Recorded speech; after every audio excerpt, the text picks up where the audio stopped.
إن الحمد لله نحمده ونستعينه ونستغفره ونعوذ بالله من شرور أنفسنا ومن سيئات أعمالنا من يهده الله فلا مضل له ومن يضلل فلا هادي له أشهد أن لا إله إلا الله وحده لا شريك له وأشهد أن محمدا عبده ورسوله أما بعد فإن خير الحديث كتاب الله وخير الهدي هدي محمد صلى الله عليه وسلم شر الأمور محدثاتها إن كل محدثة بدعة وكل بدعة ضلالة وكل ضلالة في النار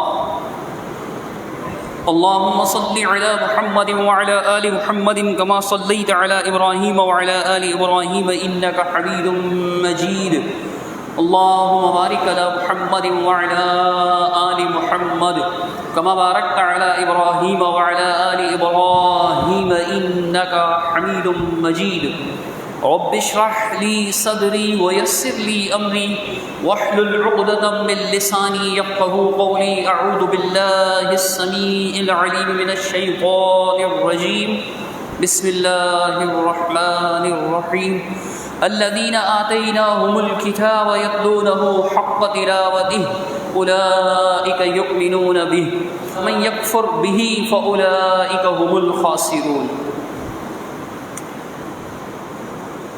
سورۃ البقرہ کی آیت نمبر 121 تلاوت کی آپ حضرات کے سامنے۔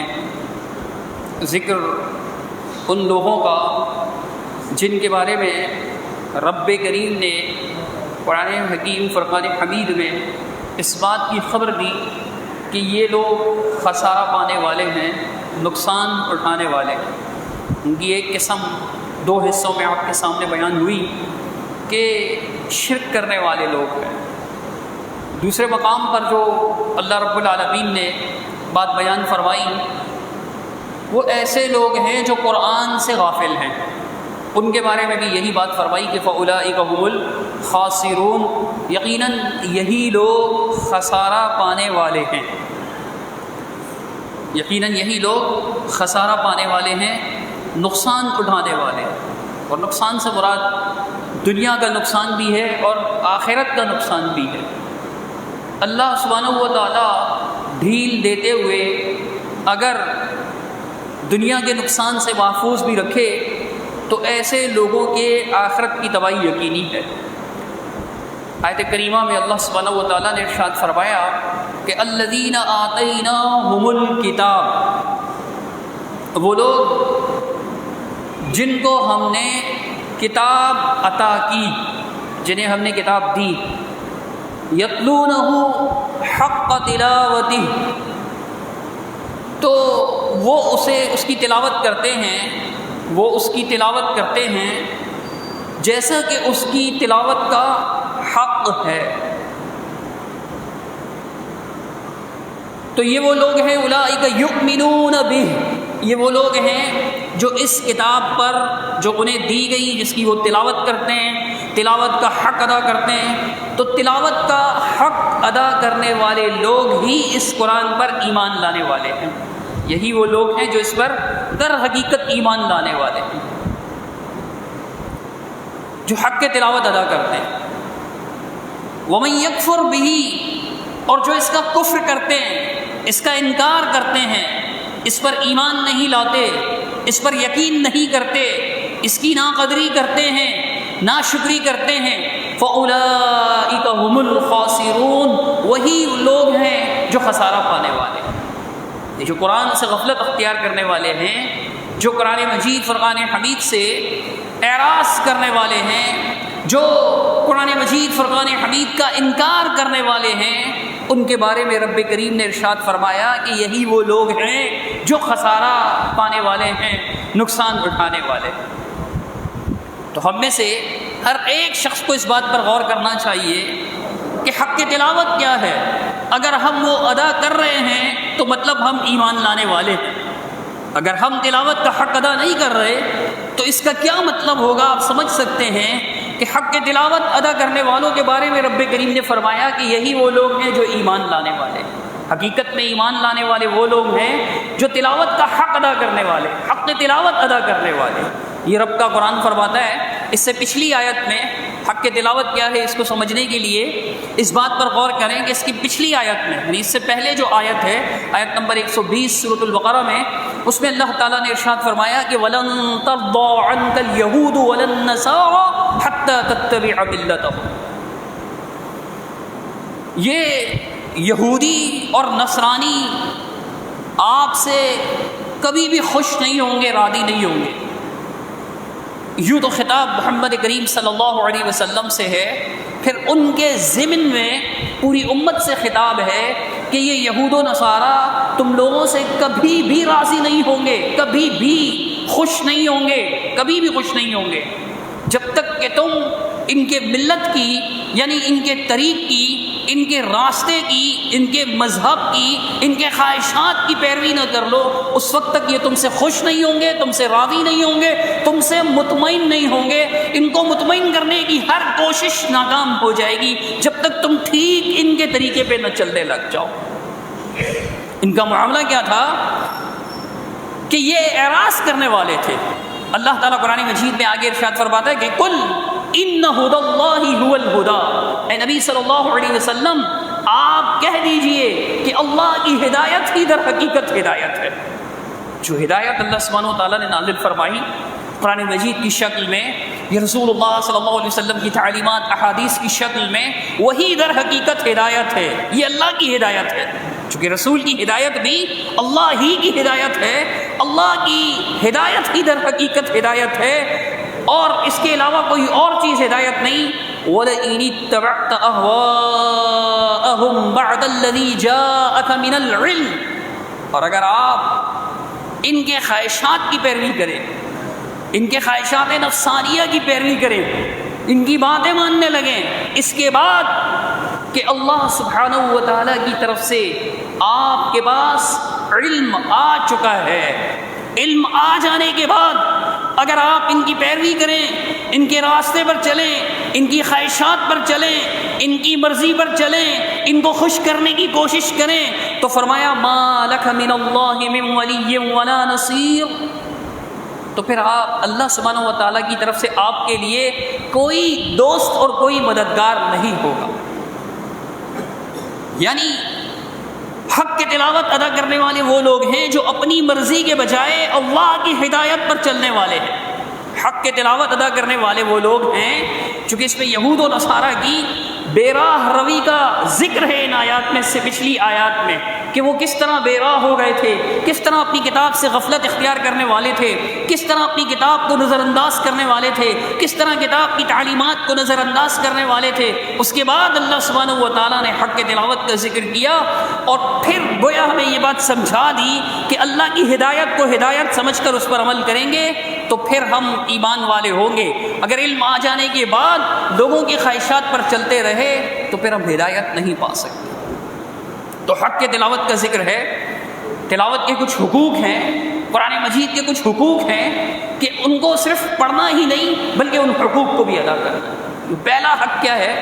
اس پر ایمان لایا جائے۔ تلاوت کے بعد یقین کامل ہو کہ یہ بالکل صحیح ہے، اس میں کسی قسم کی کوئی غلطی نہیں، اس میں کسی قسم کا کوئی شک نہیں، کوئی ریب نہیں، بالکل یقین کے ساتھ اس پر ایمان لائے۔ اللہ سبحانہ و تعالیٰ نے سورۃ القصص کی آیت نمبر 52، 53 اور 54 میں ارشاد فرمایا کہ الذین آتیناہم الکتاب من قبلہ ہم بہ یؤمنون، قرآن مجید کے بارے میں کہ جن کو ہم نے پہلے کتاب دی ان میں سے کچھ لوگ ایسے بھی ہیں جو اس کتاب پر بھی ایمان لاتے ہیں۔ اس کتاب پر بھی یعنی اللہ سبحانہ تعالیٰ نے جو قرآن مجید محمد الرسول اللہ صلی اللہ علیہ وسلم کے پاک دل پر، قلب اطہر پر نازل فرمایا، اس قرآن مجید پر بھی ایمان لاتے ہیں۔ وَإِذَا يُتْلَى عَلَيْهِمْ، اور جب ان پر اس کتاب کی آیات تلاوت کی جاتی ہیں، قَالُوا آمَنَّا بِهِ، تو کہتے ہیں کہ ہم اس پر ایمان لائے، إِنَّهُ الْحَقُّ مِنْ رَبِّنَا، یہ ہمارے رب کی طرف سے بالکل حق ہے، سچا کلام ہے، ثابت کلام ہے، بالکل صحیح بات ہے، اللہ کی طرف سے نازل شدہ ہے۔ انا کنا من قبلہ مسلمین، ہم تو ان آیات کے نازل ہونے سے پہلے، اس کلام کے نازل ہونے سے پہلے، اس قرآن کے نازل ہونے سے پہلے بھی اس پر ایمان رکھتے تھے، فرما بردار تھے۔ ہم اس سے پہلے ہی اللہ تعالیٰ کی فرما برداری اختیار کرنے والے تھے، اللہ کی نافرمانی اختیار کرنے والے نہیں تھے۔ اللہ رب العالمین نے فرمایا کہ اولئک یؤتون اجرہم مرتین، یہ وہ لوگ ہیں کہ جنہیں اللہ سبحانہ و تعالیٰ کی طرف سے دو بار اجر عطا ہوگا، دوہرا اجر، ڈبل اجر عطا ہوگا، 2 بار اجر عطا ہوگا، ثواب عطا ہوگا۔ کیوں؟ بما صبروا، اس وجہ سے کہ یہ ثابت قدم رہے، صبر اختیار کیا ہے انہوں نے۔ یہ پچھلی کتاب جو ان پر نازل ہوئی تھی، ان کے نبی پر نازل ہوئی تھی، اہل کتاب کا ذکر ہے، یہودی بھی ہو سکتے ہیں، نصارہ بھی ہو سکتے ہیں، یعنی تورات اور انجیل پر ایمان لانے والے تھے، اس پر قائم تھے، بما صبروا، استقامت اختیار کیے ہوئے تھے، اس پر قائم تھے، اس پر برقرار تھے، اس سے ہٹے نہیں تھے، اس سے روگردانی نہیں کی تھی، اس سے اعراض نہیں کیا تھا، اس پر قائم تھے۔ وَيَدْرَؤُونَ بِالْحَسَنَةِ السَّيِّئَةِ، اور یہ وہ لوگ ہیں کہ جو برائی کو احسن طریقے سے ٹال دیتے، کہ برائی کا بدلہ برائی سے نہیں دیتے، برائی کا بدلہ برائی سے نہیں دیتے، برائی کا بدلہ برے کام سے نہیں دیتے، بلکہ اچھائی سے، اگر کوئی ان کے ساتھ برا سلوک کرے تو اس کے ساتھ اچھا سلوک کرتے ہیں، اس طرح سے بدلہ دیتے ہیں۔ اور فرمایا رب کریم نے وَمِمَّا رَزَقْنَاهُمْ يُنْفِقُونَ، اور یہ وہ لوگ ہیں کہ جنہیں اللہ سبحانہ تعالیٰ نے جو رزق عطا فرمایا، اس رزق میں سے اللہ کی راہ میں خرچ کرتے ہیں۔ ان آیات سے میں یہ بات معلوم ہوتی ہے کہ حق کی تلاوت یہ ہے کہ اس پر ایمان لایا جائے، جب اس کی آیات سامنے آئیں تو ان آیات کے بارے میں کہا جائے کہ انہ الحق من ربنا، یہ جو ہمارے رب کی طرف سے کلام ہے یہ بالکل حق ہے، یہ بالکل سچ ہے۔ یہ پہلا حق ہے قرآن مجید کا کہ تلاوت سنتے ہی، اللہ کی آیات سنتے ہی اس پر ایمان کا اعلان کیا جائے۔ اسی طرح اللہ سبحانہ و تعالیٰ نے قرآن مجید فرقان حمید میں اس بات کو بیان فرمایا، سورہ بنی اسرائیل کی آیت 107، فرمایا قل آمنوا به او لا تؤمنوا، اے نبی صلی اللہ علیہ وسلم آپ ان لوگوں سے کہہ دیجئے کہ تم اس پر ایمان لاؤ یا ایمان نہ لاؤ۔ ان الذین اوتوا العلم من قبلہ، بے شک وہ لوگ جنہیں علم عطا کیا گیا اس کلام مجید سے پہلے، اذا یتلی علیہم یخرون للاذقان سجدا، جب ان کے سامنے اس قرآن کی آیات تلاوت کی جاتی ہیں تو یہ وہ لوگ جو ہے ٹھوڑیوں کے بل سجدے پہ گر جاتے ہیں۔ جب ان کے سامنے قرآن مجید کی آیات تلاوت کی جاتی ہیں تو وہ ٹھوڑیوں کے بل سجدے میں گر جاتے ہیں۔ وَيَقُولُونَ، اور کہتے ہیں سبحان ربنا ان کان وعد ربنا لمفعولا، فرمایا کہ وہ یہ کہتے ہیں کہ وہ یقولون سبحان ربنا، پاک ہے ہمارا رب، ہمارے رب کے لیے پاکیزگی ہے، ہمارے رب یعنی ہمارا رب ہر قسم کے عیب سے پاک ہے، اور بے شک ہمارے رب کا وعدہ جو ہے وہ پورا ہونے والا ہے۔ وَيَخِرُّونَ لِلْأَذْقَانِ، ٹھوڑیوں کے بل گرے ہوئے سجدوں میں، یبکون، روتے ہیں۔ قرآن کی آیات سنتے تو سجدوں میں گر پڑتے ہیں، اور قرآن مجید کی آیات سنتے ہوئے رونے لگ جاتے ہیں۔ وَيَزِيدُهُمْ خُشُوعًا، اور یہ آیات جو ہیں وہ ان کے خشوع میں، ان کی خشیت میں، اللہ رب العالمین سے ان کے ڈر میں، ان کے خوف میں اضافہ کرتا ہے، ان کے ایمان میں اور اضافہ ہو جاتا ہے۔ یہ وہ لوگ ہیں کہ جن کے بارے میں اللہ فرماتا ہے کہ ایمان لانے والے لوگ ہیں، یہ وہ لوگ ہیں، ایسے نہیں کہ سنا اور بالکل وہ معاملہ ہوا کہ جیسے بہرے ہوں اور اندھے ہوں۔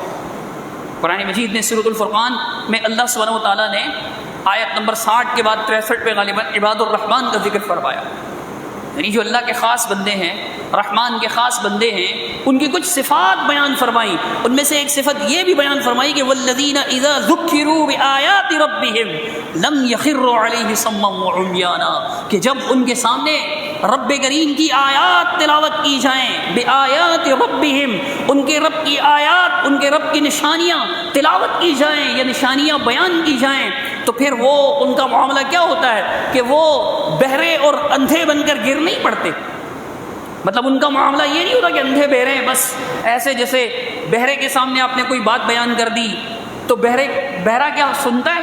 جب وہ سنتا ہی نہیں ہے تو اس کا وہ کیا ری ایکشن دے گا، کیا یعنی اس کا تاثر لے گا؟ وہ اس کا تو بہرا ہے، وہ دیکھ بھی نہیں سکتا، اندھا ہے، اسے معلوم بھی نہیں آپ کیا کر رہے ہیں، بہرا بھی ہے اور اندھا بھی ہے.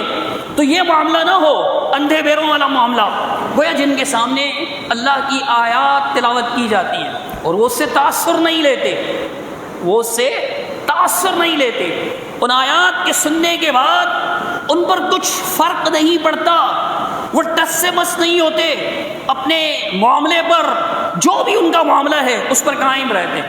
اللہ کی آیات تو نصیحت کے لیے کی جاتی ہے نا، اللہ کی آیات تو اس لیے پیش کی جاتی ہے.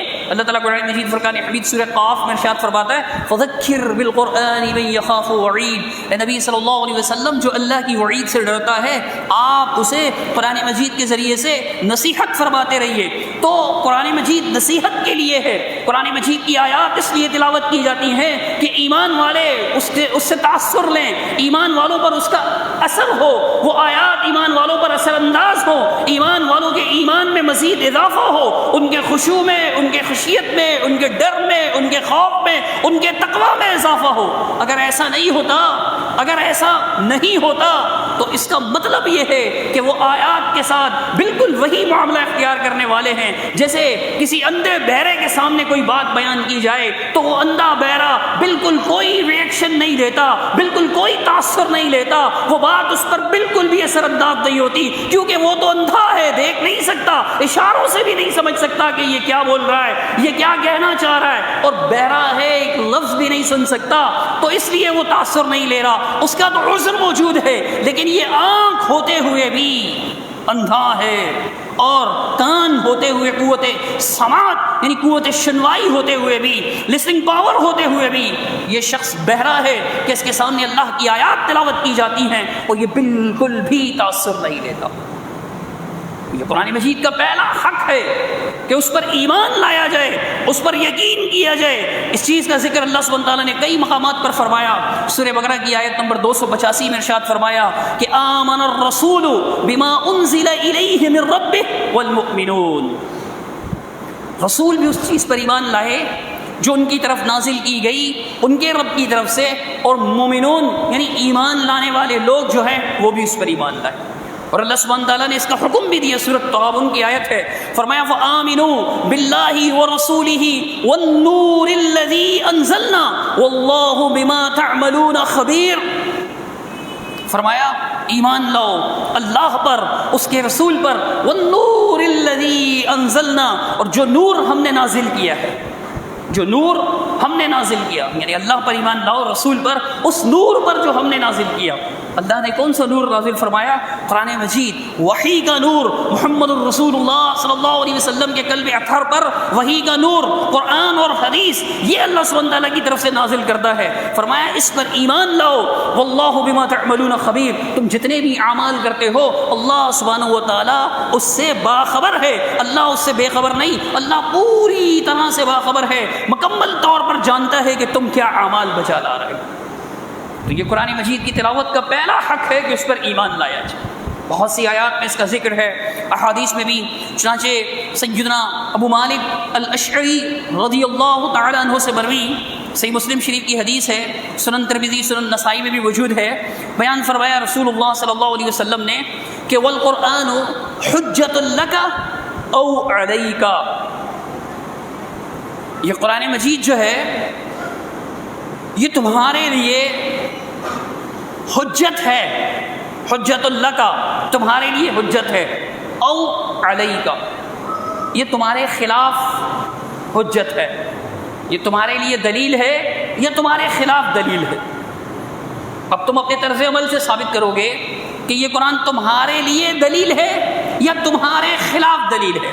اگر آپ اس کی تلاوت کریں، ایسے تلاوت کریں جیسے کہ اس کا تلاوت کا حق ہے، اس کی تلاوت کے حق میں سے پہلا حق میں آپ کے سامنے بیان کر رہا ہوں کہ اس پر ایمان لایا جائے، اس کی سچائی پر، اس کی صداقت پر ایمان لایا جائے، اس پر یقین کیا جائے، اس کے بیانات پر یقین کیا جائے، اس کی تعلیمات پر یقین کیا جائے. یہ پہلا حق ہے. اگر آپ ایسے تلاوت کرتے ہیں کہ آپ کا اس پر یقین ہے اور ایمان ہے تو یہ قرآن آپ کے حق میں دلیل ثابت ہوگا. اور اگر قرآن مجید کی تلاوت ایسے کرتے ہیں یا آپ کے سامنے تلاوت کی جاتی ہے، ہمارے سامنے تلاوت کی جاتی ہے اور ہم اس کو قبول نہیں کرتے، ہم اس سے تاثر نہیں لیتے، وہ ہم پر اثر انداز نہیں ہوتا، ہم قرآن سے متاثر نہیں ہوتے، تو اس کا مطلب یہ قرآن ہمارے خلاف دلیل بن جائے گا. یہ قرآن ہمارے خلاف دلیل بن جائے گا، ہمارے خلاف حجت ہوگا، اور کل قیامت کے دن ہمارے لیے جو ہے وہ ہمارے خلاف گواہی دے گا کہ مولا تیری آیات اس کے سامنے واضح تھیں لیکن یہ مانتا نہیں تھا. تو قرآن یا آپ کے خلاف، ہمارے خلاف دلیل بن سکتا ہے یا ہمارے حق میں. ہماری کوشش ہونی چاہیے کہ قرآن ہمارے حق میں دلیل بنے. جیسے رسول اللہ صلی اللہ علیہ وسلم کی احادیث ہیں کہ روزہ اور قرآن جو ہیں وہ اپنے پڑھنے والوں کے لیے، اپنے صاحب کے لیے، یعنی روزہ رکھنے والا اور قرآن پڑھنے والا اس کے لیے شفیع ہوں گے، شفاعت کرنے والے ہوں گے، اللہ کے ہاں حجت بن کر پیش ہوں گے کہ یا اللہ یہ ہماری تلاوت کیا کرتا تھا، ہم پہ عمل کیا، مجھ پہ عمل کیا کرتا تھا. قرآن یہ کہے گا، قرآن اس کا شفیع ہوگا، اس کا سفارشی ہوگا. تو قرآن جو ہے وہ اسے اللہ سبحانہ و تعالیٰ کے ہاں دلیل بن کر اسے اللہ کے ہاں نجات دلائے گا، اللہ کی خوشنودی دلائے گا. تو ہماری کوشش ہونی چاہیے کہ یہ قرآن جو ہے ہمارے خلاف دلیل بننے کے بجائے، ہمارے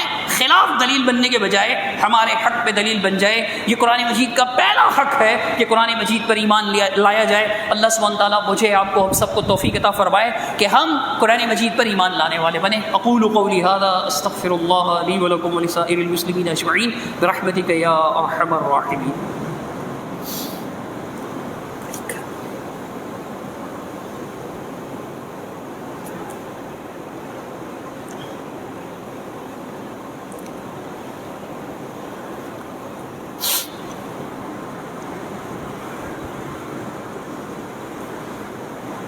إن الحمد لله نحمده ونستعينه ونستغفره ونعوذ بالله من شرور أنفسنا ومن سيئات أعمالنا. من يهده الله فلا مضل له ومن يضلله فلا هادي له. أشهد أن لا إله إلا الله وحده لا شريك له وأشهد أن محمدا عبده ورسوله. أما بعد فإن خير الحديث كتاب الله، خير الهدي هدي محمد صلى الله عليه وسلم، شر الأمور محدثاتها، إن كل محدثة بدعة وكل بدعة ضلالة وكل ضلالة في النار.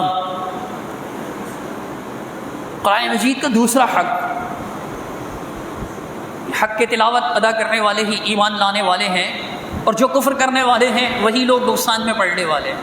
تو قرآن مجید کا دوسرا حق قرآن مجید کی تعظیم ہے، قرآن مجید کا احترام، اس کا ادب ہے. قرآن مجید کے حقوق میں سے، اس کے ایمان کے تقاضوں میں سے ایک تقاضا ہے، اور قرآن مجید کے حقوق میں سے ایک حق ہے کہ قرآن مجید کا ادب کیا جائے، قرآن مجید کا احترام کیا جائے. چنانچہ سورۃ العبس، عبس و تولی، اس کی آیات ہیں 11 تا 16. اللہ رب العالمین نے ارشاد فرمایا کلا انہا تذکرہ، قرآن مجید کے بارے میں کہ ہرگز نہیں، یہ تو ایک نصیحت ہے. یہ قرآن مجید ایک نصیحت ہے. فمن شاء ذکرہ، جو چاہے وہ قرآن مجید سے نصیحت حاصل کر لے.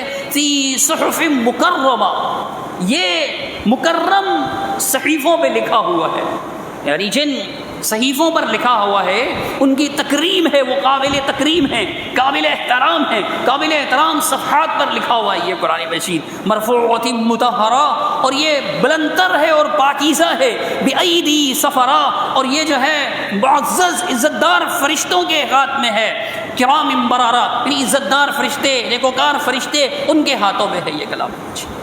کلام مجید کو اللہ سبحانہ تعالیٰ نے مرفوع کلام قرار دیا، یعنی عظمت کے اعتبار سے، درجات کے اعتبار سے، اور اس اعتبار سے بھی کہ لوح محفوظ پہ سب سے پہلے یہ قرآن مجید لکھا گیا، تو لوح محفوظ بھی مراد ہے. اور جو قرآن مجید ہمارے ہاتھوں میں ہے یہ بھی کہ یہ اللہ کے ہاں بڑی عزت والی ہے، اور اللہ سبحانہ تعالیٰ نے اس کو پاکیزہ کلام قرار دیا.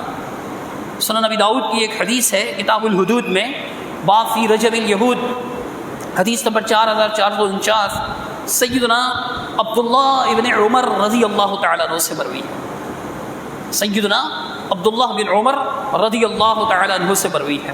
بیان فرماتے ہیں کہ اتا نفر من یہود، یہودیوں کا ایک نفر یعنی ایک قافلہ، ایک وفد، چند لوگ مل کر اللہ کے رسول صلی اللہ علیہ وسلم کے ہاں آئے اور ان کے سامنے کہا کہ فدعوا رسول اللہ صلی اللہ علیہ وسلم الی الکف، پھر انہوں نے ایک مقام پر اللہ کے رسول صلی اللہ علیہ وسلم کو بلایا۔ جب اللہ کے رسول صلی اللہ علیہ وسلم وہاں تشریف لے گئے فأتاہم فی بیت المدراس، تو رسول اللہ صلی اللہ علیہ وسلم ان کی درس گاہ میں تشریف لے گئے، جہاں وہ پڑھائی کرتے تھے، اپنی کتاب پڑھتے تھے۔ مدراس جیسے ہم مدرسہ کہتے ہیں نا، تو مدراس پڑھنے کی جگہ، اسم العالی ہے یہ، پڑھنے کی جگہ۔ وہاں ان کی درسگاہ میں گئے اللہ کے رسول صلی اللہ علیہ وسلم، فقالوا یا ابا القاسم ان رجلا منا زنا بامرأة فاحكم بینہم، فیصلے کے لیے بلایا تھا کہ اللہ کے رسول صلی اللہ ابو القاسم کہا ہو، یہود تھے، یا رسول اللہ تو نہیں کہیں گے، کہا اے ابو القاسم، آپ کی کنیت، آپ کا بیٹا قاسم، اس کے ابو ابو القاسم، ہمارے درمیان فیصلہ کیجئے، ہم میں سے ایک شخص نے ایک عورت کے ساتھ بدکاری کی ہے، آپ ان کے درمیان فیصلہ کر دیں۔ فوضعوا لرسول اللہ صلی اللہ علیہ وسلم وسادۃ فجلس بها، انہوں نے رسول اللہ صلی اللہ علیہ وسلم کے لیے مجلس میں تکیہ بھی رکھا تھا، مہمان کے لیے تکیہ رکھتے ہیں نا، وہ آرام سے ریلیکس ہو کر ٹیک لگا کر بیٹھے، تو رسول اللہ صلی اللہ علیہ وسلم اس تکیے پر بیٹھے، ٹیک لگا کر، سہارا لے کر اس پر بیٹھے آپ۔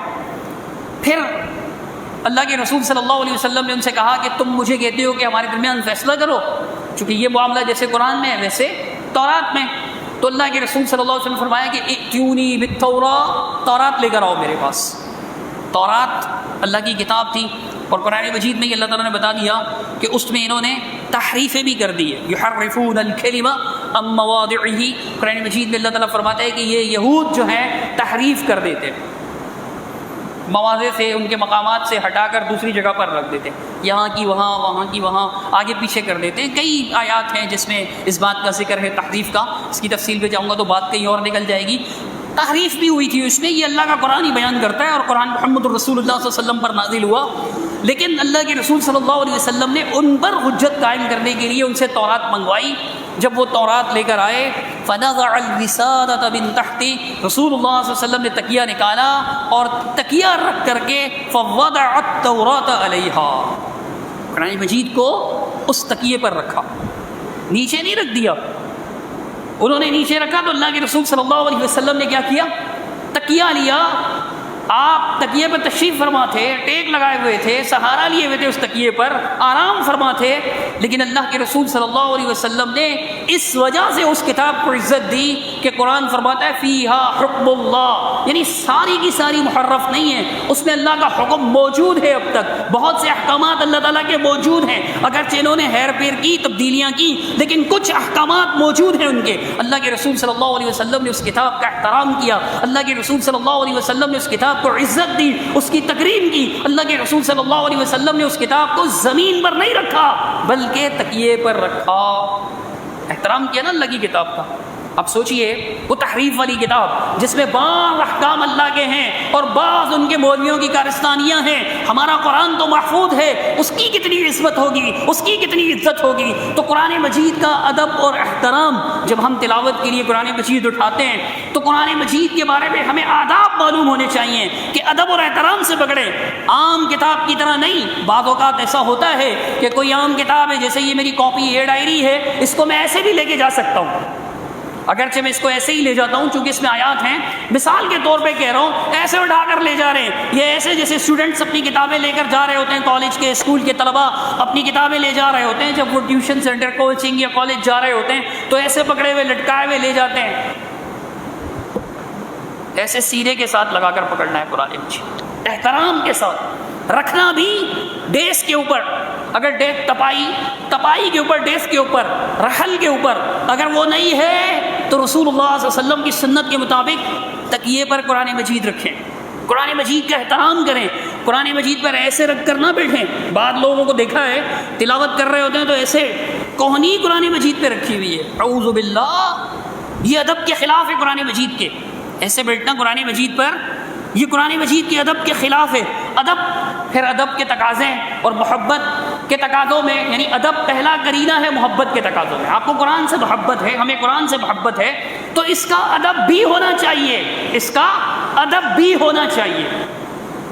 ادب و احترام نہ ہو تو یہ ایمان کے خلاف ہے۔ ایک کتاب جسے آپ اللہ کی کتاب مانتے ہیں، ایک کتاب جس کے بارے میں آپ کا یقین، پختہ یقین ہے کہ یہ اللہ سبحانہ و تعالیٰ نے میرے پیارے نبی محمد الرسول اللہ صلی اللہ علیہ وسلم کے قلب اطہر پر اتارا، یہ رسول اللہ صلی اللہ علیہ وسلم کے قلب مبارک سے، آپ کی بابرکت زبان اقدس سے، زبان مطہرہ سے جاری کلام ہے، جو اللہ کے رسول صلی اللہ علیہ وسلم کے سینوں سے نکل کے اہل ایمان کے سینوں میں اور پھر کاغذ پر محفوظ ہو گیا قیامت تک کے لیے۔ اس کلام کا احترام بھی اتنا ہی ہونا چاہیے، اس کی عزت بھی اتنی ہی ہونی چاہیے۔ ایسے نہیں کہ ہم قرآن مجید کا احترام ہی نہ کریں، ظاہری احترام بھی لازمی ہے قرآن مجید کا، اس کو پکڑنے کا، اس کے صفحات کو پلٹانے کا احترام ایسے نہیں۔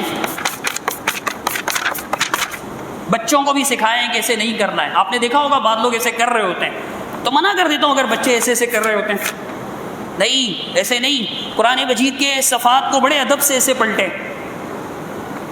قرآن مجید پر ڈسٹ لگی ہوئی ہوتی ہے، مٹی لگی ہوئی ہوتی ہے، یہ قرآن مجید کی ڈسٹ بتاتی ہے کہ یہ قرآن جو ہمارے مساجد میں، گھروں میں رکھا ہوا ہے، اس کی تلاوت ہوتی ہے یا نہیں ہوتی، اس کا پتہ کیسے چلتا ہے؟ آپ قرآن مجید اٹھائیں، مسجد میں کہیں بھی رکھا ہو اور پھر ایسے صاف کریں۔ اگر آپ کے ہاتھ پہ ڈسٹ ہے، دھول ہے، اس کا مطلب قرآن کھلتا ہی نہیں ہے۔ کھلتا ہے؟ نہیں۔ قرآن مجید کو صاف ستھرا بھی رکھا کریں، ڈسٹ سے بھی صاف رکھیں، ادب بھی ہونا چاہیے۔ پھر دوسری طرف بات نکل جاتی ہے کہ ادب اتنا بھی ادب نہ ہو، مطلب ایسا ادب تو ہو لیکن ادب کے نام پہ بناوٹی چیزیں نہ ہوں، لوگوں نے جو بنائی ہے اپنی طرف سے۔ مثال کے طور پر کہا جاتا ہے کہ قرآن مجید کو 7 غلافوں میں رکھنا چاہیے، 7 پوشوں میں رکھنا چاہیے۔ کھولتے کھولتے بندہ کہے گا یار 7 پوش کون کھولتا ہے؟ کھولتا ہی نہیں ہوں، پڑھتا ہی نہیں ہوں۔ اور پھر بعض گھروں میں دیکھا ہے، بلکہ سنا بھی ہے، وہ کہتے ہیں کہ قرآن مجید کو سب سے اونچے طاق پر رکھنا چاہیے۔ میں یہ نہیں کہہ رہا ہوں نیچے رکھنا چاہیے، لیکن اتنا اونچا بھی نہ ہو کہ ہاتھ ہی نہ پہنچے۔ ہاتھ پہنچے گا مطلب آسانی سے آپ اٹھا سکے قرآن مجید کو، آسانی سے۔